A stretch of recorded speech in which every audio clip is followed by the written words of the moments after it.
This is Craig Heffley, Grand Poobah Wine Swami at Wine Authorities here on the North Carolina Food and Beverage Podcast. We're going to be drinking wine, we're going to be talking philosophy, the corporate wine machine, and independent small family-owned vineyards. Prost.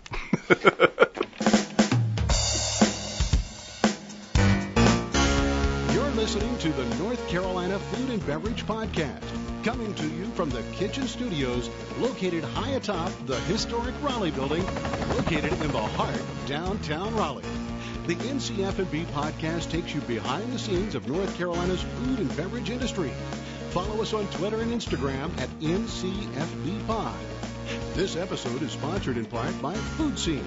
That's food, SEEN.com. Providing professional photography, social media management, video production, and website design. That's Food Scene. And now, the sommeliers to the stars, the barbacks in your backyard. It is Max and Matt. Hello, and thank you for listening to the North Carolina Food and Beverage Podcast, the NC F&B. I am your co-host, Max Trujillo. And I am your co-host, Matthew Weiss. Buckle up, everybody, and sit back and sip on some wine, because we are going to get into it deeply with the Triangle's very own Heff, as we like to call him. But he has many nicknames: the Grand Poobah, the Wine Swami, the CEO of Wine Authorities, both having locations in Durham and in Raleigh, Mr. Craig Heffley. Yes, thank you. Great to be here. Welcome. Thank you. At long last. Yes, we've been talking about this for a few years now, so I'm sorry. We got you. We got you. Yes. There's nothing you can do about it. I wanted to come right from the very beginning, but yeah. Yeah, you're a busy man, crossing busy, back on 40 and 147 exactly. all the time. A lot of tarmac time. As Max said, you poured us something from one of your selections, so let's just jump off right there and tell us what we're drinking. Yeah, so this is Cava. This is Mas Codina. This is a Cava producer that we discovered, I guess, around 9-10 years ago.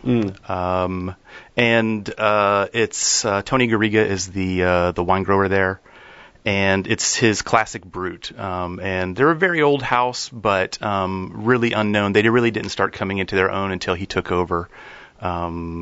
Probably 15, 18 years ago, something like that. Okay. Yeah.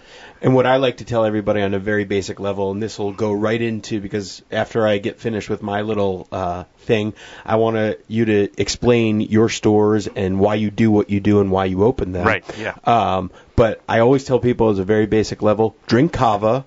I prefer it over Prosecco. Why? Because it is method champenois, meaning the secondary fermentation take place in the bottle, not unlike Prosecco, where Prosecco is still good, but they're infusing bubbles into the tank. So just an FYI for everybody. And it's because probably they're about the same price. And they're about the same price. Sometimes you could argue Cava's even less expensive. Yeah, and Cava tends to be more sophisticated, too. It's got a lot of earthy, dynamic, spicy kinds of flavors going on. And Prosecco is so bright.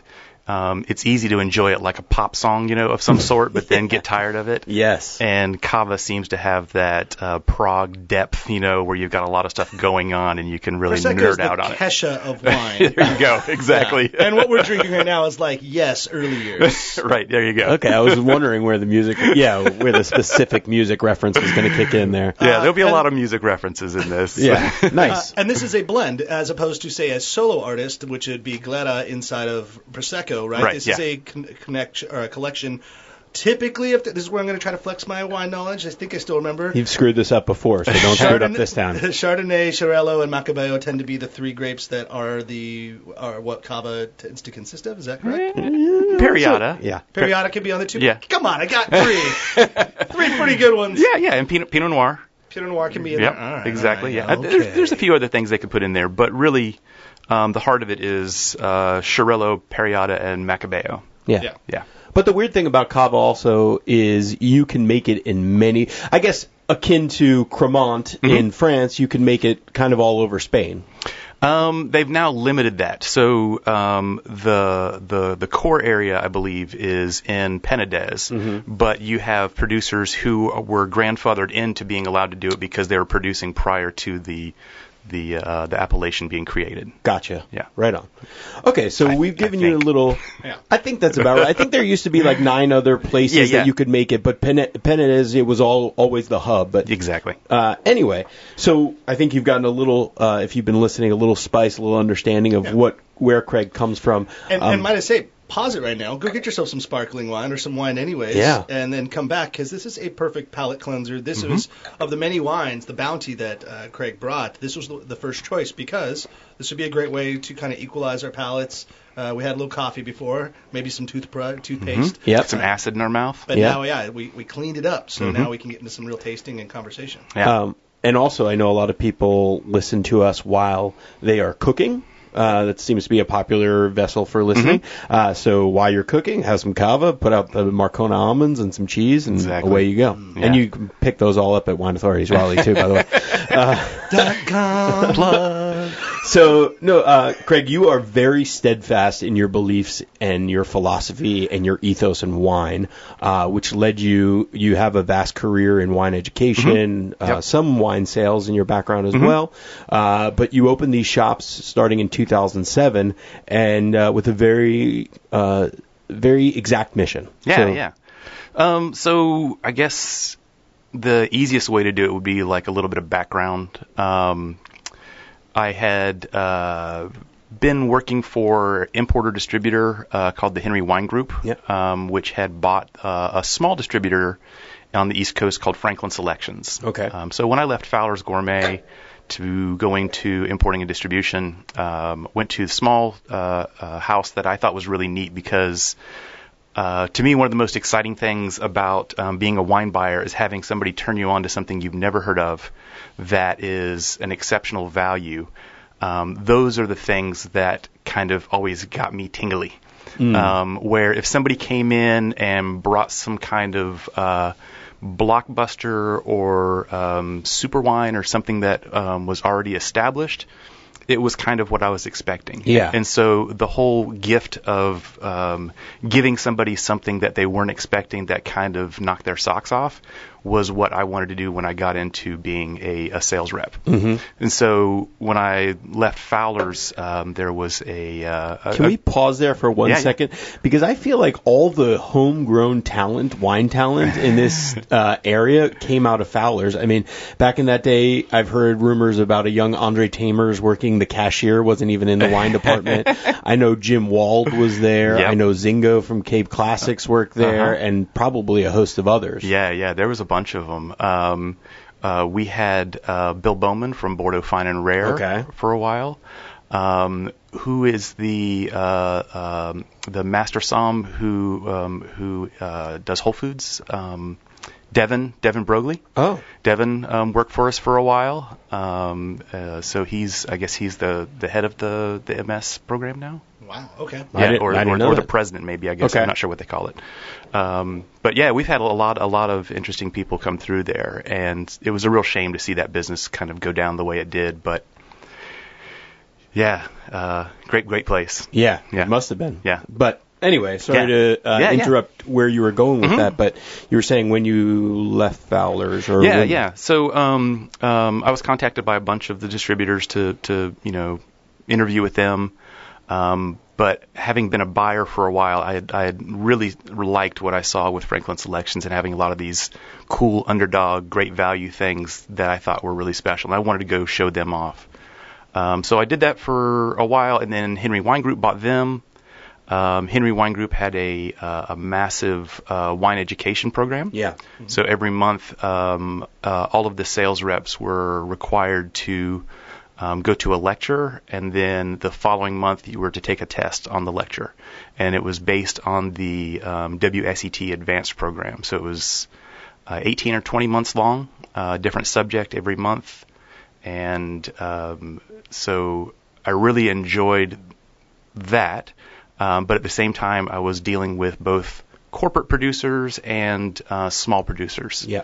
As a former wine rep in Los Angeles, working for a few different companies, we all hung, like, with all the different reps. You all just kind of meet up at some places. It was widely known that the Henry reps were, like, the elite, the next level. Yeah. They were the nerds, but they were cool because you can't be that nerdy when you also know a ton about wine and you're like hanging out at cool clubs and like drinking bubbly. But yeah, we always knew like, the Henry Ups are here. they're gonna tell me I'm incorrect about they got that a swagger. disgorgement date. Yeah. But I mean, really, they do. They stress such a level of education. I believe. And again, this is why we have the Google. I think Peter Neptune was the MS, at least in California, and he was. I mean. Talking about education and an authority on wine. Yeah, like he was a great way to start. So that makes a lot of sense of why you are who you are and where you came from. Right, yeah. Because great foundation. Yeah. So you were struggling between corporate producers and very small producers. As a sales manager, I was going to these meetings, and you'd sit down in a boardroom, and they would somebody like Purple Wine Company or Purple Wine Group, I can't remember what it was. They would lay out demographics for the campaign that they were going to be doing and how the numbers that they wanted us to sell, and then how their plan was, okay, and then 9 months down the road, we're going to drop the price down to this price, and we'll go to a different group of people. And so all of these kinds of heavy sales-based things. Yeah. And then at the same time, I was going to visit these small little vignerons where you walk up and, they introduce you to their dog, and you go straight into the cellar, and they tell you about how their family's been doing this for generations, and now they're the latest ones to care for the land, and they're letting the wine be expressed because of the way what the soil does to the wine. And also how the dog fertilizes the vineyards. Exactly, yes. Is that what you're tying in with the dog? Yeah. No, I mean, just a very personal interaction, and it's not really based on sales as much as it's based on here's our history, here's what we have, and here's how we're trying to make this. It was never about, how much can you sell. And I had recently been turned on to like the slow foods movement at that time, and I was starting to get interested in that. And so when I was going to start my own business, I was like, if I never had to deal with any of these corporate producers again, I wouldn't miss it at all. Right. And if I could have my dream, I would love to be able to just work with small producers and sell for them, because a lot of them don't have any kind of sales consciousness. They're basically farming and making the wine, and so they are getting kind of plowed over by the corporate machine that runs the wine industry, especially in grocery stores where big companies take care of big companies, those things. So, the little guys get lost, and I've always been a big proponent of underdogs. So I wanted to do something that featured them. Yeah. So you had been at Henry for 4 years, something like that? Yeah, I was at Franklin Selections for 18 months and then Henry for 4.5. Okay. Yeah. So it was a good run. I mean, you were selling some corporate wine. Yeah. And then you, in 2007, so the first, you had a partner originally to start Wine Authorities, and on a very general scale, I love your slogan because it's so telling. We sell wine or buy wine from farmers, not factories. Right. So that gives you a really good insight into what you do. But then what was how did you say, okay, I'm going to start a retail shop as opposed to starting my own import and distribution company? And tell us a little bit about why you picked where you picked and how you went to market right off the bat. Yeah, so Seth Gross, owner, chef of Bull City Burgers and Pompieri Pizza. We started off, we were at Henry Wine Group together. He was my best salesperson. I was a sales manager at the time and wine educator for their East Coast operations. And we started thinking about doing something because we had been not only doing like wine education program at Henry, but also sales training. And one of the things that we were really into was reciprocity. So if we do something really good for our customers, they would, out of human nature, reciprocally do something good for us, which was hopefully to buy from us. And so what we were doing was going in and working really hard to help them out by doing a lot of the math for them, showing them what the margins were, showing them how they could sell things at a certain by the glass price and move through a certain number of bottles or whatever, and the return on their investment would be better than what they were already working with. How did people receive that at that point? I mean, because arguably many established buyers could be like, I don't need you to tell me this. Yeah. I know my business, right? Well, I mean, that's one of the things where our wine education came in pretty handy because we were well educated with just general wine knowledge. We had developed a little bit of respect from our buyers in that way. Gotcha. So as Max was talking about, the reputation was pretty was very solid. Yeah. So if we came in the door, we already had like a little bit of a leg up where they said, oh, these guys know what they're talking about. We can, kind of speak on the same level as opposed to the power play that often happens between buyers and sellers. Mm-hmm. And so by having them feel like we were actually trying to have good intentions, which we did. We wanted them to sell more, but we also had alternative intentions of having them respond by buying from us. Yeah, and it worked great. But with retail, it was another story. We worked really hard to give our buyers a way of defending themselves against the big box thing that was starting to happen then. This was when Total Wine was on the horizon coming to North Carolina. A lot of the other big companies were looking at North Carolina. The grocery store chains like Harris Teeter and Kroger were playing around with having like sommeliers or wine buyers who were going to know something and be able to do some interesting stuff. And because of their volume and the low margin that they had, the retailers around the area kind of felt like sitting ducks. They were going to be eaten. And so we came in and said, well, here are these different kinds of things that you can do to defend yourself against them. They're always going to be able to beat you on price, but they not necessarily can beat you on service. So if you come in and you give your customers really great service and make them feel like, they're loved and cared for, they're going to come back to you. And a lot of buyers at that time were like, you just put the wine in boxes and people can come in and buy and you sit behind the counter and check them out. If you're not being proactive, it didn't really matter because you were the only game in town for like the stuff that they wanted. Gotcha. Yeah. I think it amazes me, but it's also very comforting to think that in this day and age, when everything is purchased on Amazon and Walmart and huge box stores, even bigger than the grocery stores, somehow wine retail and independent wine shops have still carved out a niche in society. Well, and I think it's because the industry in itself is so specific. You need concierge service to find out what you're going to drink. Yeah. Wine is a very broad subject. Yeah. If you care.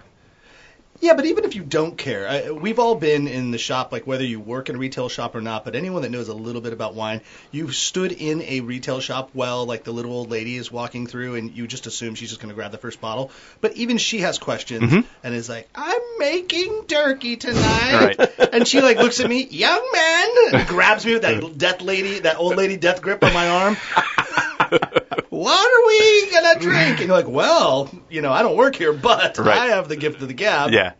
Buckle in. Yeah. And then I usually will tell them, but we all feel compelled. But the point is, people are interested, people care if they walked into a wine shop, whether it is a Total Wine or even just the craft section at the Harris Teeter wine shop. Like, everybody has questions. Yeah. And so I guess the idea, and even like what Wine Authorities is like everybody can have a question. It's what Matt and I were talking about. I was walking in here, like a little pre-interview. Yeah.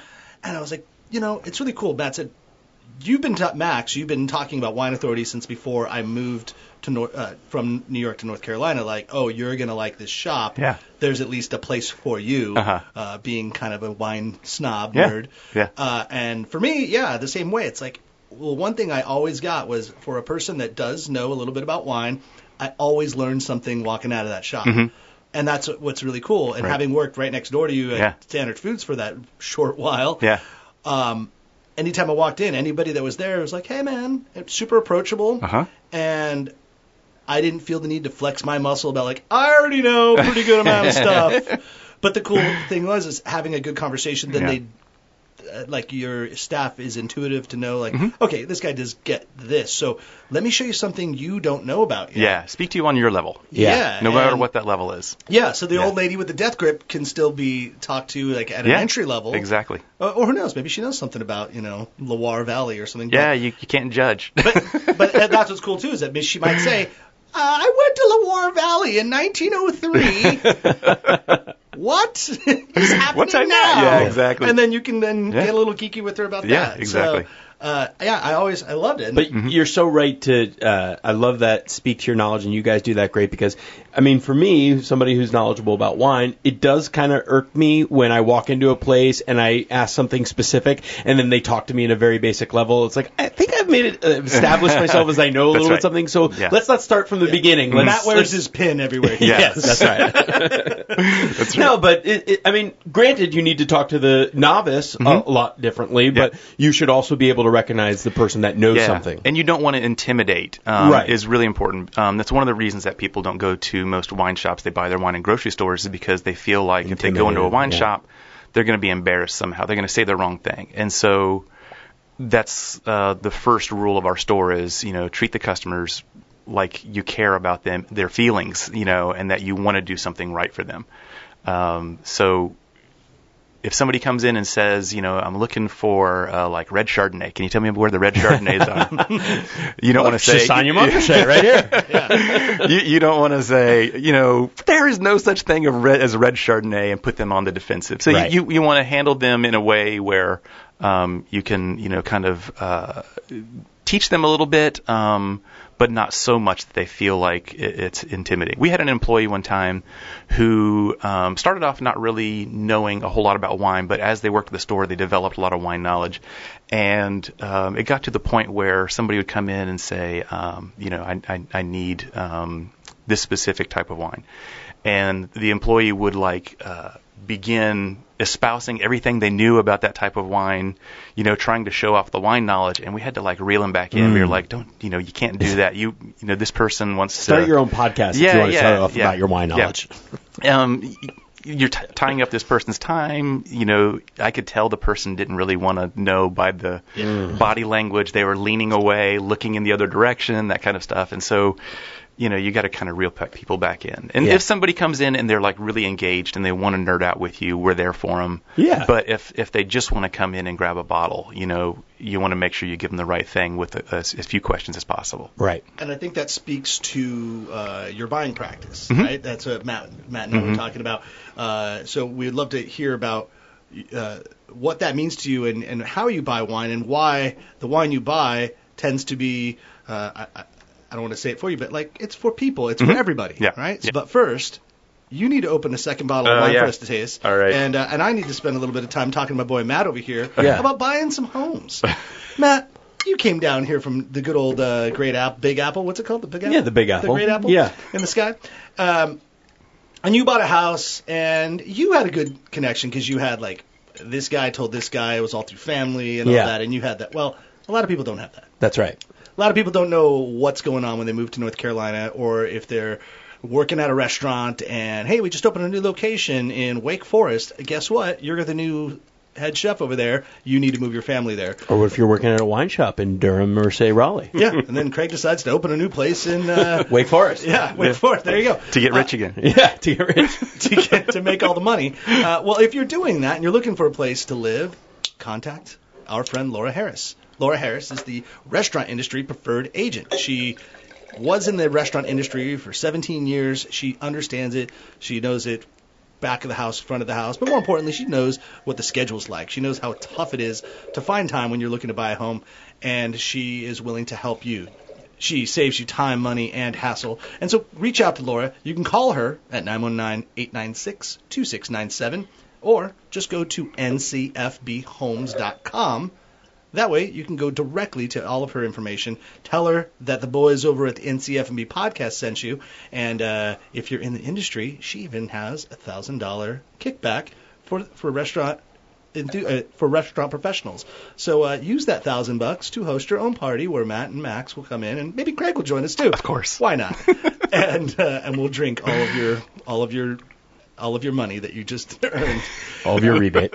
Yeah, so one more time, reach Laura at 919-896-2697 or go to ncfbhomes.com. Powered by Fathom Realty. Nice. All right. So what are we drinking here? By the way, we didn't even touch on the cava was absolutely delicious. Yeah. A perfect aperitif, so to speak. Man, I could fill this whole show with stories about each one of these these producers. Like we're going back to this where we left off before, talking about the real estate deal. That's a great deal. That is a good deal, right? But the buying practices. The commercial's over, man. Yeah, man. The amount of work that we put into our selections, because boy, it's so tough. To put the whole my wine shop thing into like an elevator pitch is so challenging because there's so many problems. Because I've been on the other side of that, so I kind of have an insight into it. Yeah. So there's, I would say, 3 basic rules. Yeah. So one, the wine has to come from an estate-owned winery, meaning that they not only farm the vineyards, but they own the vineyards as well. Exactly. 2, the wine must retail for $50 or under. Yep. And 3, the production has to be under 1 million bottles. Is there a hard and fast rule? It's based on the appellation. The appellation. Yeah. So has to be under the number of appellation, the bottles that the appellation allows a winery to produce. Okay. Yeah. So I mean, no, not necessarily by what's allowed. Like I mean, but what's like the competitor? If it's Napa, that's a big wine growing area. Yeah. But if we're talking about the Yadkin Valley, North Carolina, it might be a smaller production there. The largest producer in Chacali is a twig in the Maipo Valley of Chile. You know, so. So does that mean you would still purchase from the largest producer of Chacali if they were doing? Okay, gotcha. Just because they are the largest producer. No, yeah, I would say that. Yeah, we when you get to like obscure regions like that, it's like splitting hairs because the largest producer is, barely bigger than the smallest producer. Yeah.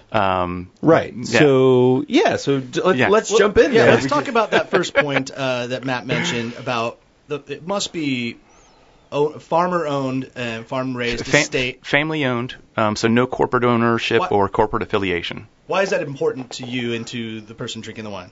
I think one of the things that one of the secrets of the wine world is that big producers make brands, multiple brands, and they don't have to designate who the company really is.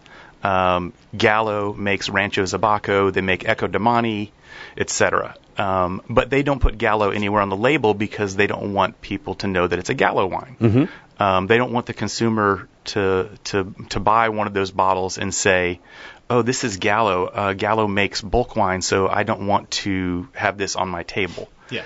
I worked for Kendall Jackson for 4 years. Yeah. So La Crema, Matanzas Creek, Arrowhead. Yeah, exactly. All of that stuff. Yeah. And when you look at the back label or whatever, it just says whatever the name that they've created on the front is. Bottled by Rancho Zabaco, bottled by La Crema, whatever. And in reality, it's all being made in a giant facility. And basically, they move juice around to make it a certain way. They tweak it using different kinds of techniques or additives to make it taste a certain way, to be stable, to be consistent. And you can buy the cheapest quality grapes, the worst quality grapes that would actually make terrible wine, and make something really delicious by using all these different types of things. And these are things that the average consumer doesn't know about. Right. And so, to me, those are dishonesties that are being given to the public.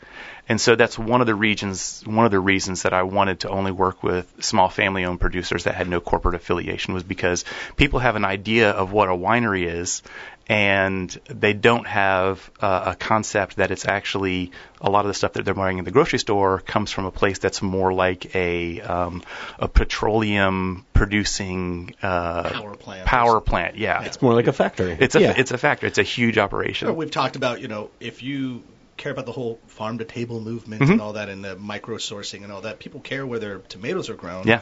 you should care where your grapes are grown that Exactly. are inside that bottle. And it doesn't mean that has to be local, but it does have to mean that it has some sense of place, and maybe there should be some humans that are interacting Yes. on that actual place where it goes. Besides just pushing buttons. Right, because it also is it is a higher quality and more pure form of craft. Yeah. Without all, I mean, I've seen the science labs in some of those big wine shops or wine facilities, and you're just like, what the heck? They Yeah. go, 2013 was a really hot year, so we're going to go drip, drip, drip, blop, blop, blop on here, and now it tastes just like 2012's. Yeah. Like, what the hell? Well, it's akin to buying or having a meal at a farm-to-table restaurant where Exactly. everything is made and nothing but salt, pepper, and spices that you grew in the ground. And you taste the seasonality of the ingredients. Exactly. Yeah. Versus going to something that brings in all their packaged food and then they just throw it in a microwave and it's like, well, it tastes good because you threw cheese and meat in there and a lot of salt, and so, how can it be bad? But it's not the nuance. When you talk to the best chefs, they're usually like, I do as little as possible to the product. Exactly. I get out of the way. Yep. And that's what a great small farmer that makes wine is essentially doing. Yeah. Do all of the work in the vineyard, and then you don't have to fix anything in the cellar. That's right. Great wine is made in the vineyard. Exactly. Yeah. All right, so let me press you on this philosophy for a minute, because I'm sure a lot... but I got to move this pallet of wine, Craig. I got quotas to make. Yeah, that's right. Damn it. Because, not to the other extreme where factories, but I'm sure a lot of other wine professionals or wine knowledgeable people are out there saying, well, but there are a lot of people that might not own the land, but lease the land and still farm the land. Exactly. There are a lot of people that might be very careful in where they source from, just like a restaurant might not own the farm, but they buy produce from them because they know that they're responsible for it, etc. So what say you to that? Boy, there's so many gray areas, and when you start defining yourself and defining your business and presenting it to your customers, it's a world of gray. Yeah. There's not any black and white out there. And when you use something to get people's attention, sometimes you have to use black and white. And so I had to draw certain lines to do my business. Yeah, you had to define your rules. Yeah. Because if I'm gray with this one, somebody's going to come in and say, well, let's make it a little bit lighter gray and keep on going in that direction. Yeah. There's got to be some sort of line that we compromise. You keep compromising. The argument of the beard, my friend. How so? It's my favorite argument I learned in college. It's when you're creating an argument for someone. The argument of the beard. If you have a full beard, you have a beard. You lose a couple hairs, it's still a beard. You lose 30 hairs, you still have a beard. But how many hairs does it take to one day you wake up and look in the mirror and you do not have a beard anymore? Yeah. I love that mentality because it's about the guy that always shows up late every day. And it's like, I'm just 5 minutes late. I'm just 5 minutes late. Yeah. It's like, you do realize the ripple effect that everyone's doing all the other work for you because you're not here right now. And now it's just manifested, and now everyone hates you. Yeah, you're the now late they person. hate me because I'm the boss and I allow you to be late. And you got to define rules. Exactly. Yeah. No, that's well said. Yeah. I do still, though, because there's other philosophies about buying from farmers, not buying corporate, and especially with the wave of new California wines. And I know, just because I know you on my day job side, that I have the impression that California can be a struggle in finding wines that fit the store, especially at the right price point. And nowadays with the John Bonnets and those winemakers who don't have the money to buy to own vineyards because it's so expensive in California to own vineyards that they are buying and sourcing but very responsibly. Do you think that there's any lines there that you could gray? I drink those wines. I enjoy them. I love what they're doing. But for my business, the black and white rules that we've set, they don't fit. Okay. And there's enough. Fit in your rules. There's enough to do it, and we have a lot of really great California wineries that we work with. But you have to make certain decisions on it. And when we first opened up, we allowed because it's amazing to think back. It was 11 years ago. So much has changed. When we started saying we only want to work with small family wineries that grow their own grapes and do this, there wasn't enough wine for us to do it. There wasn't enough selections through the normal distribution channels. And that's one of the reasons that we had to go out and start discovering wineries of our own, traveling to these wine regions and finding wine producers who weren't being imported to the U.S., having imported distributors bring them in so that we could start selling them. Yeah. The cava is a perfect example. If I wanted to have a cava in the daily price range, which is $11.99 or less for us, you had Cordonnier, you had Frégenet, you had a very small number of cava producers who could huge that could fill that price range. There were good artisan cavas available, but they were, pushing champagne prices. And for me, I was like, well, how come I can go to Europe and find something like that, but I can't find something at home? And so I wanted to do that. Provence Rosé is another example. Yeah, what we're drinking right now. Yeah. So Provence Rosé in 2007, if you wanted to sell a Provence Rosé, you had to sell one for $18, $20, $25 a bottle, because those were the things that were available through the normal distribution channels. So I go over there and do some research, find this producer who makes fantastic small production, delicious Provence Rosé, and we bring that in. And we sell the Côte de Provence wine for $13.99, and we sell the Vin de Paix wine for $10 a bottle. Yeah, and it's from the same vineyard. It's just this is a $10 bottle. It's a $10 bottle. Yeah. The back of the label actually does even have wineauthorities.com on it. So you literally you brought this in. Yeah. That's really cool. They don't have enough wine to be sold to anybody else. We buy almost half of their production now.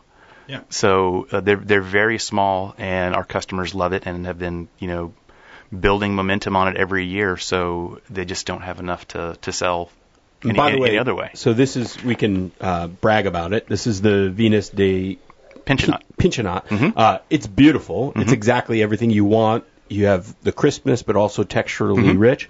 And for $10.99, that is an absolute steal. Yeah. So very exemplary and something that you could find in your shops. Yeah. I think that's awesome. And also, Max and I were talking about this before. What I love about this story is, so not only if you're buying a wine from your shop, this wine in particular, this rosé, are you supporting local business, but then you are also directly supporting small family-owned farms. Right. Yeah, exactly. Because you're buying over half of their production, so they are going to be sustained. Right. Yeah. Matt, do you remember back in the day when we went to Jaffer's in Yes, I do. And they were racking. Santa Barbara. Yeah. Craig Jaffer's, this is funny, connects back to Henry Wine Group. Henry Wine Group, and we had this great conversation. Matt and I, back in the day when we were working together in Los Angeles, we took a trip up to Santa Barbara, San Benito, Santa Ynez, all that really cool wine, basically the Sideways movie. Los Olivos and Buellton. We stopped off in Santa Barbara first, and in downtown Santa Barbara, in this small little looked like an old garage, like a mechanic's garage, is Craig Jaffer's, who makes an amazing Viognier, makes a really stellar Syrah. But Craig is there, and he had a small tasting group, a tour, so we were along with maybe 8 people.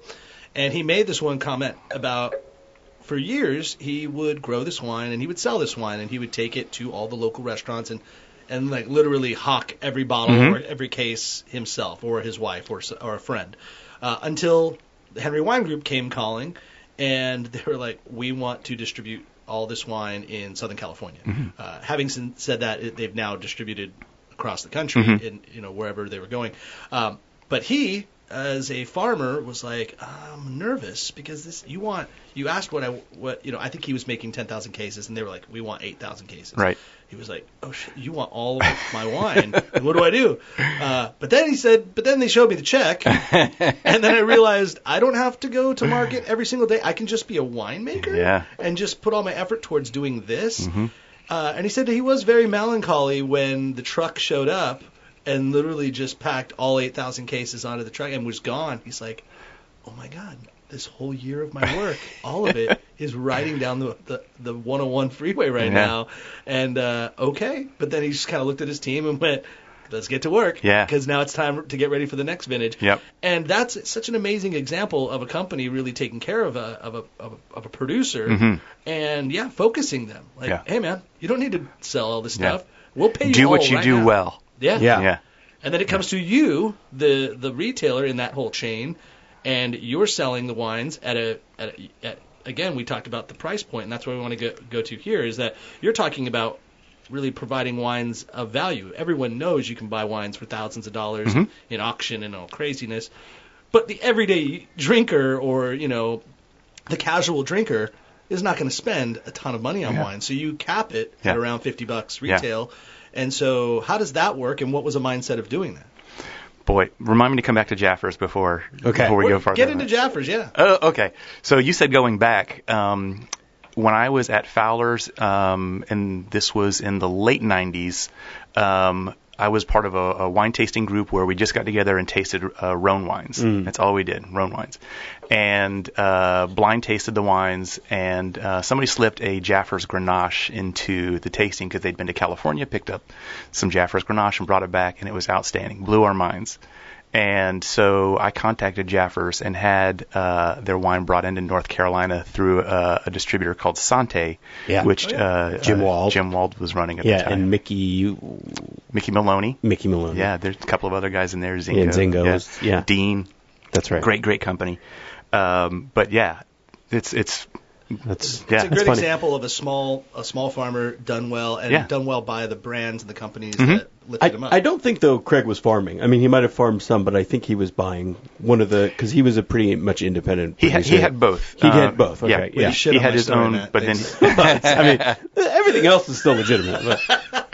he was purchasing a lot, but then he was also doing his own. He was buying from like Stolpman Vineyards. Yes, that's right. Who you guys support also. Yes. Yep. Yeah, he had Bien Nacido. He had a Bien Nacido exactly. Syrah. But that's a good example too. Kind of getting back to Matt's point is that there are vineyards that have a precedent. If you're in the Santa Lucia Highlands and Jim Pisoni's, not Jim, Gary Pisoni's crazy wild man out there, but he has awesome Pinot Noir, and you can kind of trust that if you're going to get grapes from him, you're going to make good wine with that wine. Right. Yeah. You're not going to buy that at Wine Authorities because it's going to be north of $50. Right. It's going to be north of $100 many times because it's really, really high-end stuff. But yes, you find good sourcing, then you can support it. Yeah. The $50 mark thing was, again, to get back to philosophy, I sit down and I think about stuff periodically and just kind of drone off into my own little world, trying to figure things out. And the $50 mark was, for me, once you are spending beyond $50 a bottle, what you're paying for is demand and rarity. There's not much of this thing, and there's a lot of people who want to buy it, and so that's what you're going to be spending your money on. Yeah, the quality you're getting is not necessarily higher. It's not necessarily better quality. There are a lot of examples of like specific taste that you can get if you're spending above $50 a bottle. Montrachet is a great example. There's no other wine that tastes like Le Montrachet. Vosne Romanée, Romani Conti.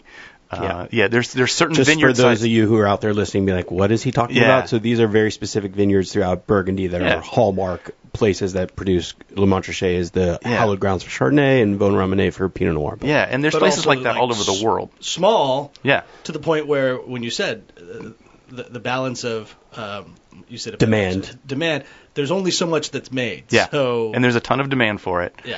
And the market can bear it going up to hundreds and hundreds of dollars. Yeah, exactly. And you can find amazing white Burgundy that will give you, a transcendent experience for under $50 a bottle. Yeah. You don't have to. You have one in there? I do, yes. Let's open that baby up. Come on. Yeah, I want to transcend. All right. I was going to drop some ecstasy earlier. Or DMT. What about DMT? Oh, DMT? That's what I hear all the new cool kids are doing now. We are not, hold on, we are not human growth hormone. What else we got? We do not do We drugs. might need to cut that part. We drink alcohol, goddammit, like a goddamn American. Yeah. Well, Craig, while you're going to open that bottle and highlight this. And cut this part about drug use. Yeah, please. I love this because I talked about earlier how independent wine retail still has a voice, but it does bother me as somebody who's into this business when you have people. I had this story. I don't know if I've told this on the podcast, but friends who I love dearly and who choose highly when it comes to their spirits and their places they eat. Like, I would say that they're rather informed. They invited me over and they said, "Oh, you got to try this wine. You got to try this wine. You're going to love it." And I'm like, and my wife already looks at me and she's like, "Oh boy, you're going down a bad road here." And so what wine do they bring out? Just take a guess. What wine? I don't know. No, I don't know, but I know. It's Mayomi. Oh, it's close. It might as well is pretty much as close. You want to venture to guess? Let me think. No, I'm not even going to go there. There's too many. It is a Apothic Inferno. And I probably just shat all over a lot of your guys' expectations of like, oh, I thought that stuff was good too. And listen, they're manufactured to be good. They're manufactured to be good. They're not naturally good, but they're engineered to be perfect. That's right. Thank you. Yeah. Thank you. So it's just amazing to me though. Even though you have, and you're not wealthy, you didn't pull up here in your limousine, maybe, but you know. By the way, we need to talk about your travel because you're culturally wealthy. But these people who are consumers and not necessarily average consumers are still under that guise of those wines and thinking like these are the next best thing. And I'm just so confused by that. Yeah. It's the big deception, you know? Yeah, the big deception. It's like, do you want the red pill or the blue pill? Do you really want to know what's going on, or do you want to happily just kind of move along in your own little get all Neo Matrix on us? There you go. Nice. That's actually getting back to the DMT reference. That's usually what people say their experience is when they take DMT is it's like taking the blue pill. Or is it red pill? I don't know. I don't remember. Yeah. But, tell us how we're transcending right now. Oh man, this is Eric de Sierman, Burgundy producer based in Montilly. But his grandmother owned some land in Rouilly, and so when his grandmother and grandfather were married, they brought the vineyards together under the grandfather's property, Chateau de Montilly. And he is one of the early biodynamic proponents in Burgundy, and he is the kind of guy who really couldn't care less about people coming to visit him and wanting to talk with him about his wines. He really just wants to be out in the vineyards, loving the soil and working the vines, and then taking the incredible fruit that he gets from that and handling it very delicately in the cellar and letting it make itself. And so he spends as much time making this wine as far as hard work in the vineyards as anybody does. So, and the terroir is good. He's right next to, for his Montilly, he's right next to Volnay, Clos de Chêne, and we sell his Montilly, Clos de Chêne, and that is an extension into the next appellation, but it's actually the same soil and everything. It's just the boundary had to be somewhere. The black and white had to be done. And can I say, I just drove through Volnay on my little French trip earlier this summer. Yeah. That was the most beautiful, cozy little town you ever want to be in. And when you get on the crest of Volnay, you can really see all of Burgundy, most of the vantage point from there.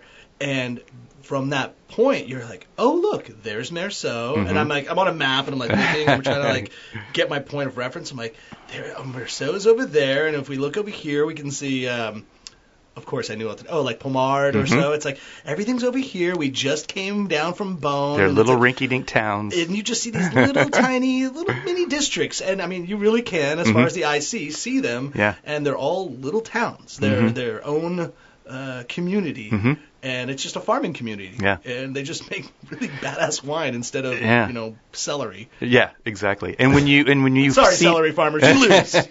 And when you've seen the name on labels and love the wines for so long, and you go to a little place like that, you're just stunned by, how tiny the place is. Yeah. Yeah. And so this is Rouilly. Yeah. So we're in the Côte Chalonnaise. So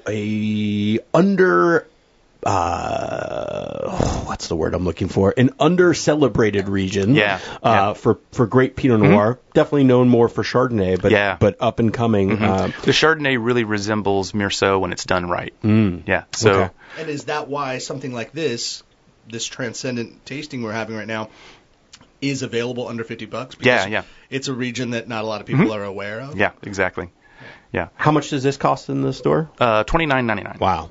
Yeah. That I got to say, like, amazing deal. You know me, you know my palate. That's exactly what I want to drink. Like, that's just. Yeah. Well, I know all of your palate, and the first 3 wines that we've tasted are basically geared for Matt Weiss. Yeah. We went cava to rosé to now red burgundy. Yeah. It's like, we're doing well. We're doing well. Yeah, and with Burgundy, if you're a Burgundy lover, you accept that you are going to have really amazing experiences, and then you're also going to have terribly disappointing experiences. Yes. You are going to open a bottle I don't want to accept that, but yeah. that you have saved and cherished and were waiting for a special occasion. You pull the cork on it, and it's just dead. It's flat that day. Yeah.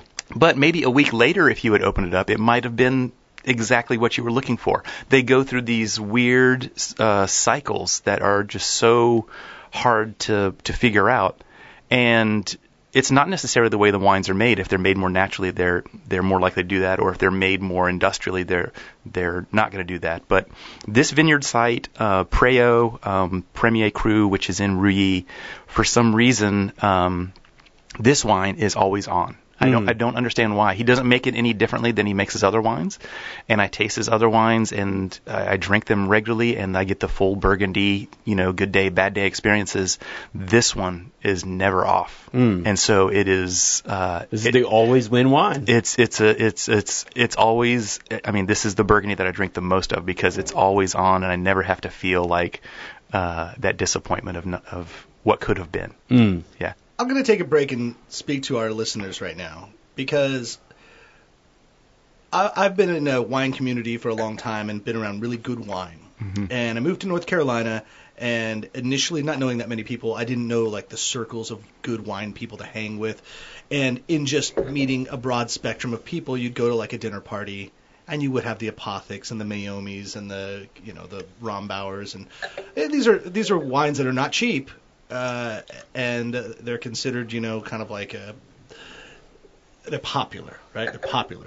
I can't drink bad wine after having consumed a lot of really good wine in my life, so I just started drinking a lot of beer and drinking a lot of liquor because I can't drink bad wine, and it's just like it's off the table. And people always tell me, they're like, bro, you're like, for a guy that's like says he's a big wine guy, how come you like never consume wine? And so I'm speaking to you listeners. I just don't want to drink your wine. This is going to sound like a commercial for wine authorities, and let us be known that we have good friends over at Triangle Wine Company that are a sponsor. Yeah, they are also independent retail that do a great job as well, and some of them are customers. Oh, is that right? Yeah. Well, and that's the thing is like you guys are like these cool boutique restaurants where.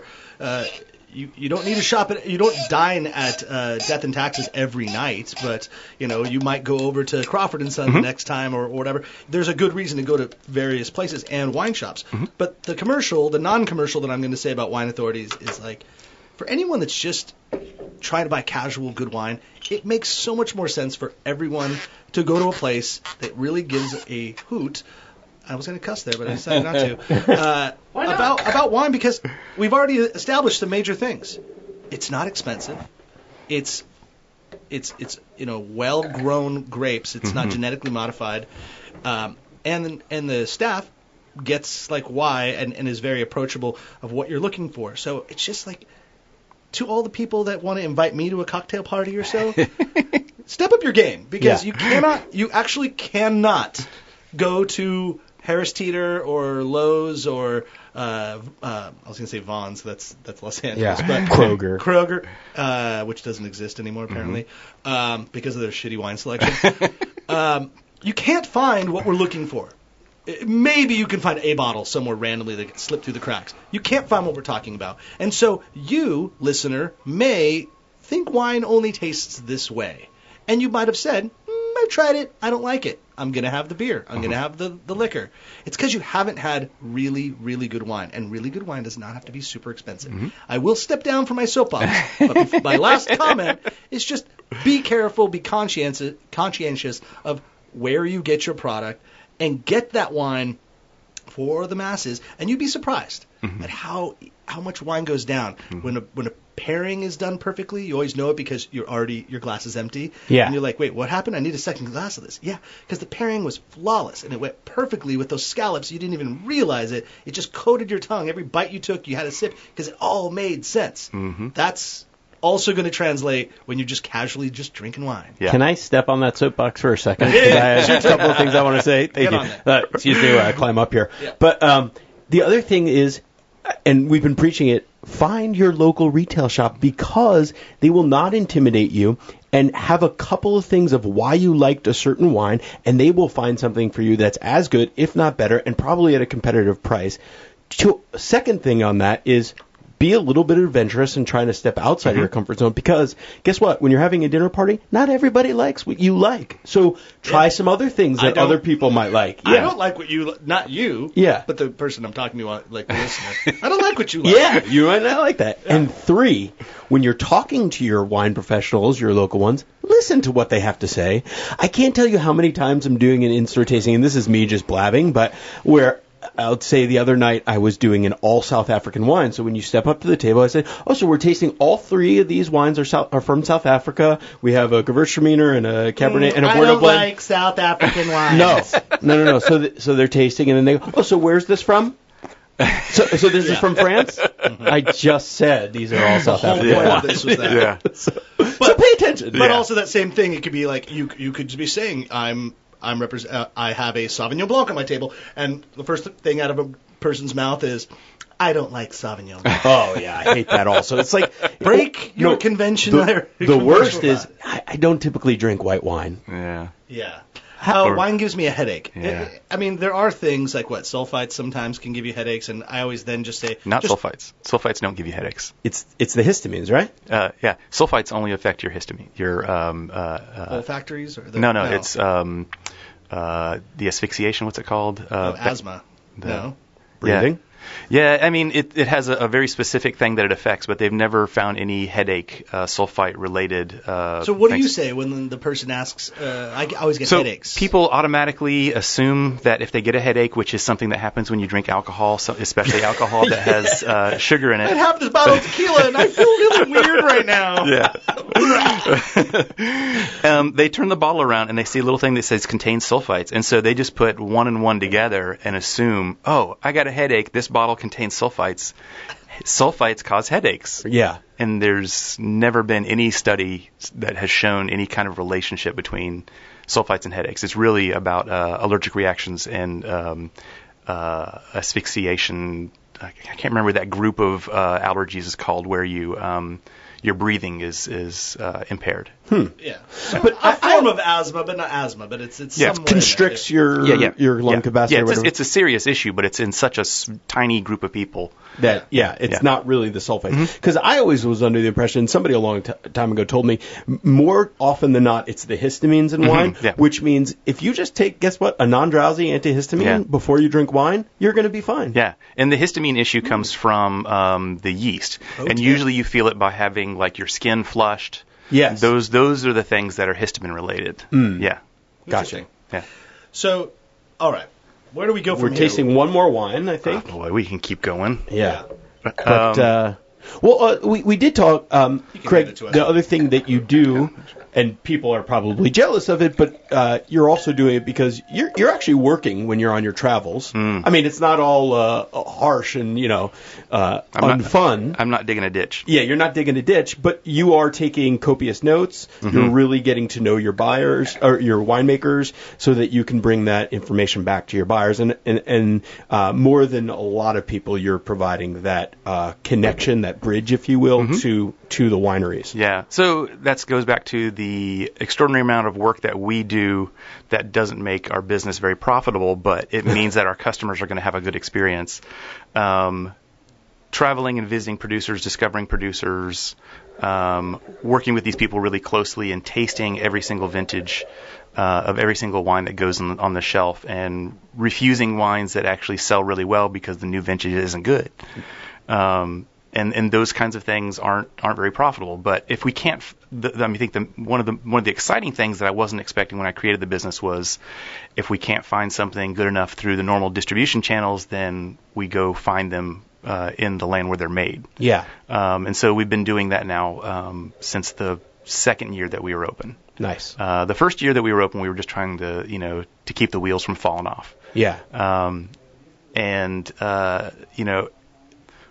Provence Rosé I spoke about, Cava I spoke about. I had to spend 4 days in and around Barcelona, hitting as many wine bars and Cava festivals and everything, and I did not find the one that I really wanted. I was going to visit Confacius, one of the really fine artisan producers of Cava, and I let him know. I said, look, I want a workhorse Cava that is from a small family-owned farm. And he said, my buddy Tony, who we play soccer with, is just up the street, and I don't think anybody really knows about his stuff, but it's really great. This was 2 hours before my plane was leaving, after I'd spent 4 days in all the Cava district trying to find something. He sends me this guy, and the wine just blew my mind. That's awesome. It's really, really good and extremely affordable. So, again, we're moving through dozens of pallets of this a year from him. So. Yeah, because that's, you said $11.99. $11.99. Wow, yeah, what a steal. Yeah. And you actually can go on these trips with you. Are you still doing some trips that people can join? So this is something we've been working on recently. Was created a company called Wine Authorities. Wine Authorities takes our customers to wine regions and goes to visit these small wine growers. And so you get the real hands-on experience and see what these people are doing. We have the cuisine of the local region. We go to humble places and nice places. We stay in nicer places. And it's wine tours that we're doing. So you take care of is it one fee? It's all inclusive. So love that. Flights, hotels, meals. Don't need a travel agent. No. How do we get on that? Yeah. I think the NC F&B needs to really experience that. How do we get free ones and then everybody else pay for it? So we have like a regular newsletter list that we send out to everybody who signs up. So it's like the broad one. It tells what we're doing at our Saturday tastings, what wines we're pouring, what kind of events we have coming up. And then there's like a little tiny secret one called Deeper Into Wine Authorities. Oh. And Deeper Into Wine Authorities is like a newsletter that we send out maybe twice a week, maybe once every 6 months. It depends on what kind of special thing we found. And so these are the people who really want to, find the more interesting things. And so far we haven't had to put our wine tours yet on the big list. We just sell it out through the deeper group. So if you go to our regular newsletter and sign up for that, you'll see a little thing that says Deeper Into Wine Authorities. When you click on that, sign up for that, and then you get like the little secret stuff. Nice. Yeah. Oh, you heard it here first. Deeper Into Wine Authorities. But you know what's cool is I'm on your website right now, and it's pretty neat because you're silly. You guys are fun. You do some fun stuff. All of your employees have their own nicknames. Mm-hmm. Cheese Louise, Mon Chéri. Nebbiolo. Yeah, I mean, you guys do some pretty silly things. But one of the other things that I think is awesome is just totally broadly and very simply, you have two buttons. Pick me a cool red and pick me a cool white. Yeah. So I clicked on it, and I clicked cool red, and it comes up 2014 Negrette Costa Rouge from Colombier, La Chateau Colombier, whatever. Mm-hmm. But you're down here, and it's a little caricature of your face, like you've talked about this. But it's Negrette at its very best. What is Negrette, you ask? The favorite variety of Fronton in southwest France. Imagine Cab Franc, but with additional aromas of violet. And it has a rooty aroma of Oregon Pinot Noir. Come to think of it, if you're a fan of Oregon Pinot Noir and Cab Franc, then you should be fast friends with Negrette. Yeah. $18.99 each. Yeah. That is such plain speak, easy, with a little geek in there. Yeah, a little bit of geek. Because, again, you're trying to speak to everybody, not just the entry level. You don't want to bore them. Right. And it's boom. And then, of course, if you're on the website, you can just buy it online. But that's the idea, right? Mm-hmm. It's so simple and easy, and it should be simple and easy. Mm-hmm. You should be able to just buy wine, not feel intimidated, not feel like it's this industry, cool, hipster thing. It's like, no, man, wine is delicious. Yeah. And get past all that nonsense. Yeah. But we get it. Wine's difficult. So talk to your authorities. Your wine authorities. That's going to be $1,500, by the way. When we get played off the second time, that's probably the time to go. It is. But, Craig, thank you so much for being here. Thank you. I think you've enlightened us all. You've enlightened the whole Triangle wine community. Thank you. Keep it black and white when it's regarding wine, and go to Wine Authorities. You will eat and drink very merrily. Thanks, guys. Thanks for listening to the NC F&B podcast. And if you've stuck with us this long, review us on iTunes, and remember, 5 stars are encouraged.